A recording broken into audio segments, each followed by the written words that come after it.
a ballot for anyone in the shadow cabinet there now, including, this goes without Suzanne, against Hastie, Jacinta in the middle, Matt Canavan, they would win in a landslide over any one of the people in the current cabinet.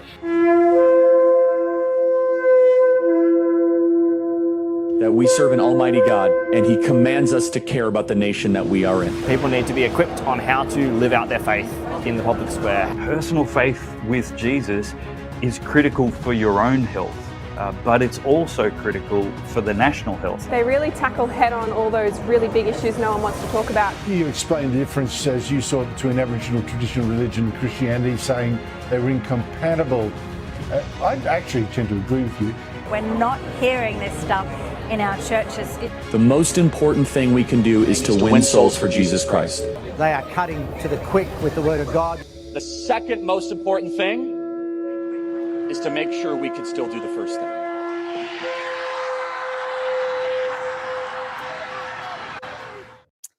G'day and welcome to the Church and State Show. I'm Dave Pellowe, your host, founder and presenter, interviewer. Today I'm sitting down having a conversation with Graeme Haycroft. Graeme Haycroft has got some ideas on how to save Australia, and that's the topic, the series that we're in at the moment, asking important thinkers and other people in Australia exactly what are their big ideas. How can we save this nation? How can we save the institutions? And how can we arrest the lurch to the left which the nation and so many of our captured institutions are making towards humanism, godless paganism, away from conservatism and common sense, away from courage and convictions, and just heading towards whatever compromise will help keep them in power just a little bit longer? How do we empower the average Australian again to be better represented and more influential in being represented? That is the theory of democracy, but it's not actually how it's really ever worked in many places at all. We just get as close as we can. But Graeme Haycroft, like me, believes not only that the Liberal Party must be saved, but that it can be saved. He's identified some areas that need reformation and is working on a strategy to effect that change. And so it's my pleasure to welcome to the Church and State Show now, Graeme Haycroft. Graeme, welcome to the Church and State Show. Thank you, David. Well, let me put the question to you, nice and brief. Give me the broad picture. How do we save Australia? Well, to save Australia, you need to have an effective political party which represents the majority of the people in the country. And I would argue, and there's good proof to support this, that the conservative side of the country and the conservative side of politics is actually quite a considerable majority. We saw this in The Voice. The constituency that, in a normal election isn't quite the same as The Voice, but it's in the same order. It's a clear majority. And so if we do that, what are we going to do to get, if you like, conservatism or conservative politics going when it's in a lot of trouble at present? And our simple view is, or my simple view is, having been a member for 45 years and watched all the processes going on, the problem isn't the people. Everyone's talking about, we've got to get someone better, you can replace her and replace him, but that is not the problem. The core problem are the rules. The rules establish how an institution works, and the rules have allowed, in my view, the sort of people who tend to want to go to the left. In other words, the progressive, moderate. They're known as moderates, which is a rather, let's just call them progressives. They want change. They want to move over towards the Labor Party side of politics because they think that that's where the votes are, and they're sort of dragging across the political debate, whereas their supporters and the majority of Australians are still over to the right. So, and we're seeing this with One Nation, fantastic growth in their in their support and their numbers. Yeah. There's people leaving the Liberal Party, moving across. So yes, we haven't worked out what can be done. I think you're absolutely right. I lament at the tone deafness of the people who do the reviews of Liberal Party performance after every election failure, that they inevitably conclude, there was too much influence from the Christians and Conservatives. We've become too Trumpian, and we have to be a lot more worried about climate change and inclusion and all other words for becoming more like the Greens, instead of more like the Liberal Party of Menzies.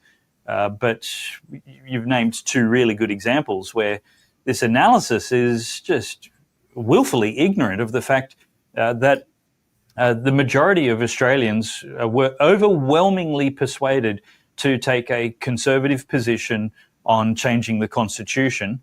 And the increasing rise of One Nation, concurrent with the demise of the Liberal Party in polling, says that elections are there to be won when fought well with conviction and clear articulation for conservative causes. So the problem with the Liberal Party isn't the membership, but the rules of the Liberal Party, which effectively silence and disempower the members.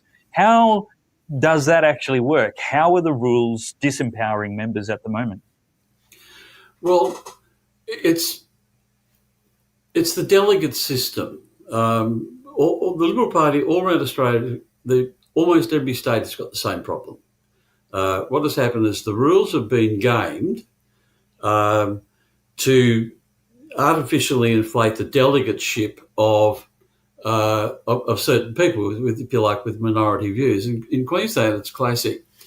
The women's section and the young LNP, they have a greater delegate entitlement for far fewer peoples than delegates that come from other parts of the party.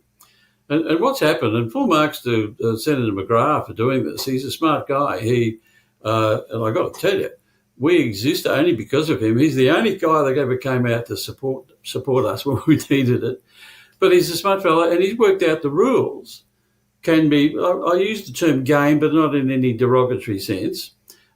He's worked out you can get more delegates with fewer people in the women's section and in the young LNP, and he's just gone ahead and assiduously done that. And he has his little tribe of staffers who are part of a tribe. You need a couple of things.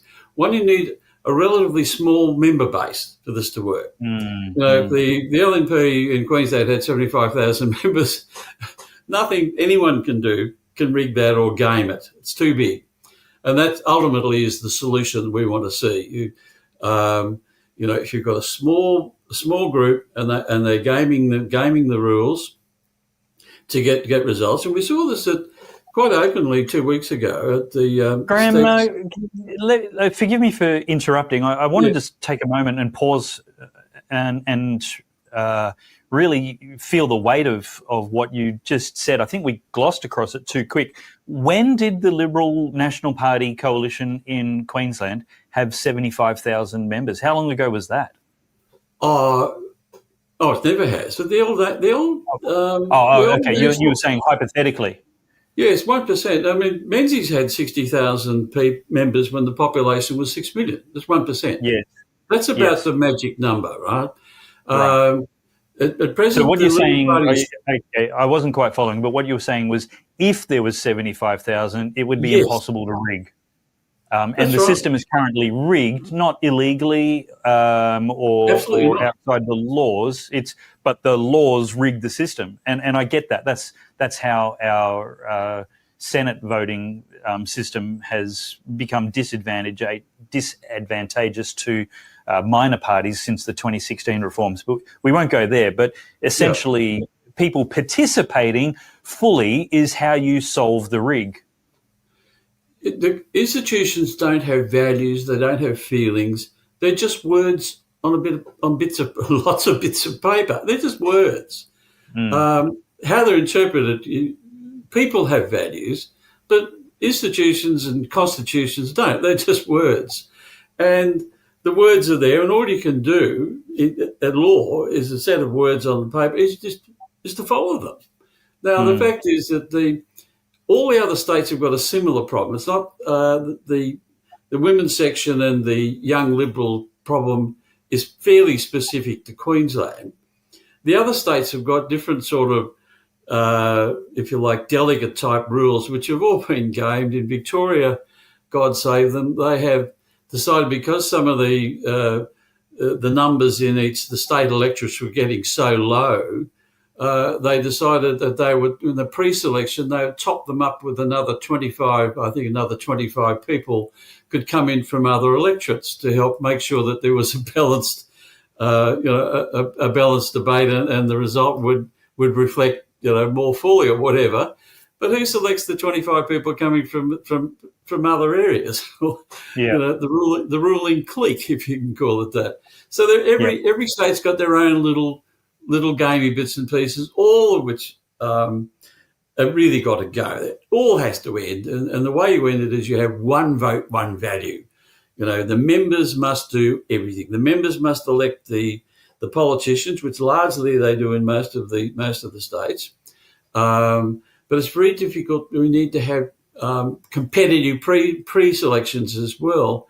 But you also have to have the election of the senators, which is the problem in Queensland, because it's not easy, it takes a lot of work, but you can game those results. And we saw that actually 2 weeks ago. I quickly must just tell you this. There was an election for Small Business Policy Committee chairman, and there are 8 nominations. And one of them, David Goodwin, who would arguably be the best qualified Small Business Policy Committee chairman in any political party anywhere in the world. Another very good candidate in the Sunshine Coast, Lynn McCready. They were just standouts. The person who won was a staffer in the Brisbane City Council. Never been in business at all. So what happened was that the McGrath army, and good luck to them, they were able to get up someone totally unqualified to be in terms of experience anyway, he may be a brilliant person, and that gave him another delegate in the pre-selection. So you get this sort of gaming, and what we've got to change, there's no criticism of James McGrath, he's a good guy. The problem is the rules. We just change the rules. That's what we have to do. That's what we're about. How would you change the rules? Do you think the chairs of policy committees shouldn't get a vote? No, they should get vote on one vote, one. Everything should be one vote, one value. What's happened in the past? Well-meaning people have said we must bolster the women's section. We must bolster the young Liberals.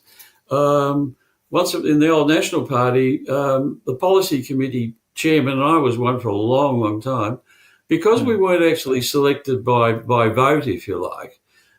We had speaking rights at the conventions, but we were never able to vote in pre-selections, which I was very happy with, because I always felt that should be only the people who were actually elected to that position. So these things were all done with all the best intent, but they've now, in the fullness of time, we've seen that they are having quite the opposite effect of what they were originally designed to have. So we have to change it. There's a constitutional convention next year for the LNP in Queensland, where all these matters are being discussed. We've set up this Liberal Reform Association because I was not confident that the internal discussions would be as open as they needed to be. And we just set up a parallel communication exercise. We're not an advanced Australia. We're just simply, we want the Constitution changed. We want to promote debate about it.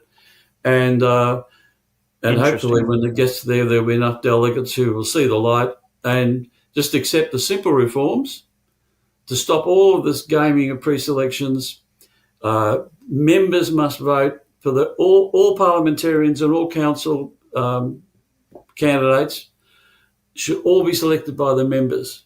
The specific one, the members specific to wherever they elect. So, if I live in Mooloolaba, I should be pre-selecting the local state council member, which is Fiona Simpson. I'm in her electorate. I should be responsible for pre-selecting her, as are all the other members. And anyone outside, no. They're in a different electorate. They're involved with pre-selecting there. Are outsiders currently empowered to vote in the Mooloolaba electorate for the state member? No, there's no problems. This is really this. There are a number of problems with the LNP system, but that isn't one of them. Right? The system is fairly good.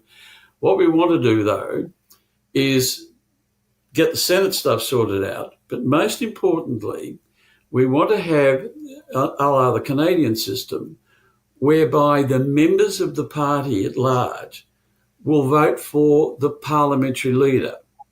I like this idea, but I want to make sure the listeners understand how it currently works. So there's no problem with, you're saying there's no problem with the system to elect state MPs, candidates at the moment, but the system to elect federal senators is not currently decided by the members of the party across the state, because a senator represents the whole state as their electorate. And there's 6 up for election across the state at any one time. And the major parties have a chance of getting between 2 and 4 out of the 6 representing the whole state. So typically a party will have 4 to 6 candidates for that federal election Senate ballot. How are those senators or candidates for Senate currently chosen in the Liberal National Party of Queensland? Right. Well, they're chosen by the delegates to a body called the State Council, which is the delegates largely come from, if you like, the party units, which would be like the State Electorate Council, the federal, divisional councils. They have an entitlement to send so many delegates. The policy committee chairman are delegates, and we saw 2 weekends ago how a well-organised group can get someone who is going to support, presumably, Senator McGrath, and that's fine. And that's what happens, and there's a disproportionate number of representatives from the women's section have delegateship in there, and from... Now, what do you mean by disproportionate? So a branch can send how many delegates? Like an SEC, a State Electorate Council branch, a state branch or a federal branch, how many delegates can they typically send? I'm not sure the exact numbers, but effectively, a State Electorate Council would probably send 3, I think. Don't hold me to that. It's about that. But you've got the situation where, for the number of members involved, a disproportionate proportion, if you like, can come from the women's section, and certainly from, the young LNP. They, in terms of their actual overall numbers, they get a disproportionate delegateship. So let me try and illustrate the disproportion as I understand it, and you can please correct me if I'm wrong. If there's, and I'll just pick a number, if there's 5,000 members of the LNP across the state, and 50 people get to go to state council, just hypothetically as an example, that's 50 out of 5,000. That's essentially 1 in 10. It's about 350. It's about 350. But just hypothetically, just work with me on the hypothetical. But what you're saying is the women's branches and the young LNP branches, because they get to send a bunch of delegates from a much smaller pool, that effectively they're getting a much higher concentration or a much smaller number of people is getting undue influence on the process by still having a significant number of delegates. Have I got that roughly right, or would you explain it better? Roughly. That's roughly. No, it hasn't been much of a problem before because no one really bothered about doing it. About rigging it, about using the rig. Yeah. No, he's to be congratulated. Unlike a lot of his colleagues, he actually studies rules, and it's handy to have those sort of people in the political process, I can tell you. Well, this is the difference between... I think there's an important difference between the word rigging It's not rigged. and corruption. There's no corruption here because the rules haven't been broken. So, for example, media can rig elections by giving 100% negative attention to one party and 100% positive attention to another party. It's not illegal, but it is changing. It is putting your thumbs on the scale instead of letting representation happen more organically. And so, by using the rules of the LNP delegate system, you're saying the thumbs have been put on the scale, and therefore the system, we need a solution. That's right. Yes, there's no rigging. It's not rigging. It's just assiduous. The rules weren't designed for that effect. But rules in an institution don't have feelings. They don't have judgments. They're just words. I think the rules are the rig, but that's just my choice of words. That's it, yeah. The rules allow things to happen which they didn't think was going to happen. So you change the rules. That's how you fix it. You don't complain about the people doing it. You say, right, those rules weren't designed for that. We're going to change those rules. And it's the and that's exactly what they did in 2016. The Malcolm Turnbull government looked at the 2013 election where Ricky Muir from the Motoring Enthusiasts Party got elected with an extraordinary flow of minor party preferences, care of the way the system used to work. And they said, we don't like this anymore. The system is rigged against the major parties, giving minor parties undue influence, which they didn't like. And so they changed the rules. They simply rigged the Senate election in another way because the rules weren't working in the way they wanted them to. So that's essentially what you're proposing now. We need to change the constitution of the parties to make sure the members are better represented and have a more democratic influence. Yes, that's all it is. In fact, talking about that Senate stuff, I remember Senator McGrath talking to us, and he had grave doubts about the system, in particular, because he said the whole plan for it came from the Greens. And Turnbull, of course, accepted it. Well, that's Mr. Turnbull. Every state has its own version of what Queensland's doing. Yep. Right? There are different delegateship rules in each state, and the people in every state have found ways to game them, if you like. Yep. And that's why the membership of the party Australia-wide is 25,000 when it should be 250,000. Yeah. So we're just proposing the rule changes aren't that great. The first thing you do is we have to get rid of the delegate system because it's impossible to explain to anybody. Even the people in the party. I mean, I've been in it for 45 years. I don't really know how many delegates come from, the state council come from each state electorate. Right? I think it's 3. It might be 4. Well, what you're saying makes perfect sense. I mean, we've spent an enormous amount of time trying to explain it right now in this interview. What you're proposing is that every member across the state gets a vote to choose who the party leaders will be, both in the institutional branch, the bureaucratic branch, the headquarters, as well as in the parliament. So now, I love the idea of everybody in the state choosing the party leader for the state and every party member in the nation choosing who our Prime Minister will be. I think that is fantastic. Well, it's really simple. It's worked fabulously in Canada. They got 40 million population. They have nearly 800,000 people in the Conservative Party. So they had an implosion 20 years ago. They went from 180 seats to 2, I think. It was then called the Progressive Conservative Party. Oh, they were all things to nobody, right, as it turned out.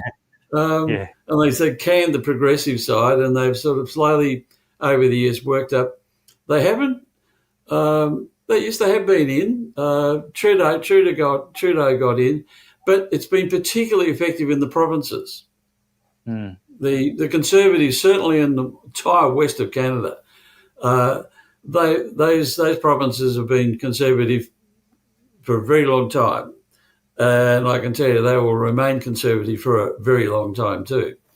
And what's happening is that the Liberal Party over there, which is like the left-wing party, The term liberal in Australia was used by Menzies in a way that was a little bit different from everywhere else. But what's happened in Canada is that the left-wing party has moved across about 45 degrees to the right. And so that's a good thing for the country. Yeah. I mean, it would still be probably to the left of the Labor Party here. But they have moved a long way. They were very, very socialist, and they've now realised that is a disaster. And they've got the same problems as us, untrammeled immigration, young people can't buy houses, same. Graeme, I think if the question is to how to save Australia, saving the Liberal Party would have to be one of the closest things to a silver bullet there is. If we can get a true fighter, a true gladiator in a major party, and I don't mean a person, but the party as a party, if we can get a party to truly go to the line on behalf of common sense, on behalf of conservatives and Christians, those people who really are in the majority, but without a persuasive leader or argument to rally behind, if we can empower those people to have representation in a major party, and I think this is just a brilliant way of changing the rules to better democratise the Liberal Party, then I think we're well and truly on the track. Tell me, in just the last few minutes we have, what's the prospects for success in putting this to a constitutional change at a constitutional convention? Well, it's in my view very high. There is enormous support for it, enormous support. But getting Australia-wide is going to be difficult, but we're going to do that too. They've all got essentially the same problem, and there is a yearning for it. I mean, let's just have a look at the election of the leader of the federal party. Now, if there was a ballot for anyone in the, if you like, in the top echelons of the shadow cabinet there now, including, this goes with that, Suzanne, against, I'll give you the names: Hastie, Jacinta in the middle, Matt Canavan, Barnaby's actually a leader, and Antic, and throw in Tony Abbott, because under the Canadian system, which we all adopt, they don't have to be in the parliament anyway. We chose Campbell Newman wasn't in the parliament. Gorton wasn't in the lower house when he was elected leader. They would win in a landslide over any one of the people in the current cabinet. At present, the leader of the party is chosen by the colleagues, and they have a different view. The members just want the best person who. And when I'm voting for them and you're voting for them, we're not worried about whether we're going to get a good cabinet spot, right? Yeah. We're only want to know, can this guy or gal lead? That's it. Yeah. And that's the change, and that'll dramatically change. People, so you pay to be a member, you pay $20. You get to decide who your local councillor is going to be, or the candidate, who your local state member is, who your local federal member is, who your senator is, and who's going to be the leader of the party. Parties in state and federal and in the local council. Not bad for $20. Yeah, and that's brilliant. We'll get 300,000 people in 12 months. So how can people throw their weight, their interest, get more information? How can they get behind you and this idea to reform the Liberal Party, Graeme? Yeah, well, we need numbers. We've set up the Liberal Reform Association. You can join. If you're an existing member of the Liberal Party, it's free. And when we get things organised a bit better, present is free for everybody, so move quickly.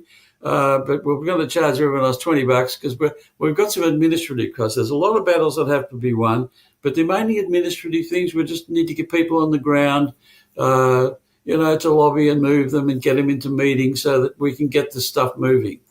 So that's what we're doing, Australia-wide. So people watching interstate, get in touch with us because we're going to set up basically divisions in each state. It's reclaimthedream.com.au because we want to reclaim the dream. Where are we? We need young people to get in and do it. Just Liberal Reform Association. If you Google that, it comes up. Okay. The Liberal Reform Association at the website reclaimthedream.com.au. Currently free for everybody in Australia, and a system will be put in place soon to charge non-Liberal Party members a $20 fee to help cover administration costs. Of course, nothing stopping you donating at any particular time. Correct. I'm a big fan in empowering the Church and State viewers and members to be effective and to do more to actually change. One of the important things is that you actually need to be informed. You need to be organised and coordinated and told where the fight is. And to then bring your own conscience and questions to the things that you want to throw your support behind as a member or a donor or a voter. And so this is a really great source of information. Obviously, the rules need fixing. I think it's a fantastic idea for every single member of the party to get to choose the party leader. We've had terrible leadership for decades in the Liberal Party. It's a chronic problem. And here's a really great way of letting the people choose. The MPs have chosen pathetic leaders for career reasons for far too long. And I think, frankly, they should be disqualified from having any more weight to their vote than every other member of the Liberal Party or the National Party. It's about time we got some people with backbone. Graeme, your point that Hasty or Price or Antic would beat Susan Ley in a hot minute if the vote were put to the whole membership base really proves the point that the current system is not fit for purpose. So I endorse this group to everybody watching, ask you to jump on their mailing list, become a member, throw your 2 cents in for whatever consideration it is. Let's continue this conversation.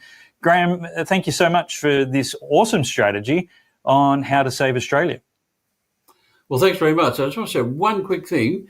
Not only do the members get to choose, only the members can get rid of. So what happened to Tony Abbott can't happen ever again.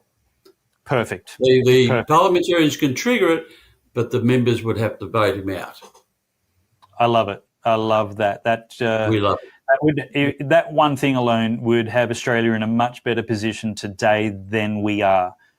So I think this is a reform whose time is not just come, but is well overdue. Graeme, thank you again. Pleasure. Well, thank you for watching the Church and State Show. I'm the founder and host, Dave Pellowe, and let me invite you to become a supporter.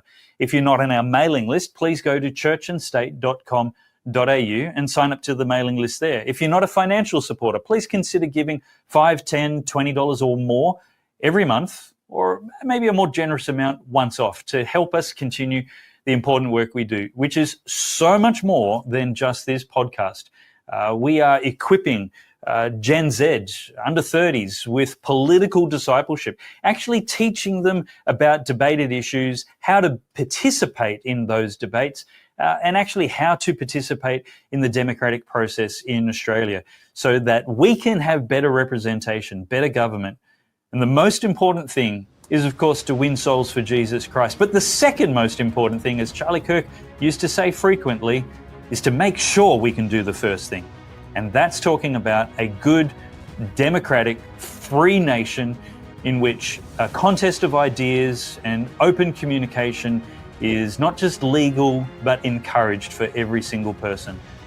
We can't continue to sit idly on the sidelines. So I thank you, viewers and supporters, for everything you are doing to keep this mission going forward. That's it, and I'll see you in the next episode.